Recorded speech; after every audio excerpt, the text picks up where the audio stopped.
திருவாரூர் மாவட்டத்தில் மன்னார்குடி, கூத்தாநல்லூர், முத்துப்பேட்டை, வலங்கைமான், நீடாமங்கலம் உள்ளிட்ட இடங்களில் கனமழை பெய்து வருகிறது. இது பற்றிய கூடுதல் விவரங்களை வழங்குவதற்காக செய்தியாளர் சசிகுமார் இணைகிறார். சசிகுமார், விவரங்கள்.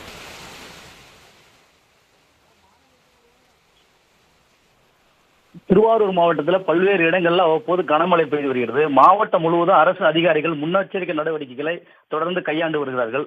குறிப்பாக தென்மேற்கு வங்கக்கடல் பகுதிகளில் நிலவும் காற்றழுத்த தாழ்வு மண்டலம் இலங்கையொட்டி உள்ள தென்மேற்கு வங்கக்கடல் பகுதியில் ஆழ்ந்த காற்றழுத்த தாழ்வு மண்டலமாக வலுப்பெற்றுள்ளது. இது புயலாக மாற உள்ளதாக இந்திய வானிலை மையம் கணித்துள்ளது. இதன் காரணமாக திருவாரூர் மாவட்டம் முழுவதும் பல்வேறு பகுதிகளில் அதிகாலை முதலே மிதமான மழை பெய்து வந்த நிலையில் ஒரு சில இடங்களில் மட்டும் விட்டு கனமழை பெய்ய தொடங்கியுள்ளது. மேலும் சென்னை வானிலை மையம் திருவாரூர் மாவட்டத்துக்கு ரெட் அலர்ட் விடுத்த நிலையில் குறிப்பாக திருவாரூர் மாவட்டத்தில் தற்போது மன்னார்குடி, கூத்தாநல்லூர், வடுவூர், முத்துப்பேட்டை, வலங்கைமான், நீடாமங்கலம் உள்ளிட்ட பகுதிகளில் நேற்று இரவு விடிய காலை லேசாக சாரல் மழை பெய்து வந்தது. தற்போது முதல் மாவட்டம் முழுவதும் கருமேகம் சூழ்ந்து காணப்படுவதோடு கனமழையும் தொடர்ந்து பெய்து வருகிறது. வானிலை மையம் கணிப்பின்படி அதீத கனமழை பெய்தால் இம்மாவட்டத்தில் நடப்பு சம்பா தாளடி பருவத்தில் சம்பா சாகுபடி செய்துள்ள சுமார் 3 லட்சம் ஏக்கர்ல பயிர்கள் கடுமையாக பாதிக்கக்கூடிய நிலை ஏற்படும் ஒரு அபாயம் இருக்கிறது.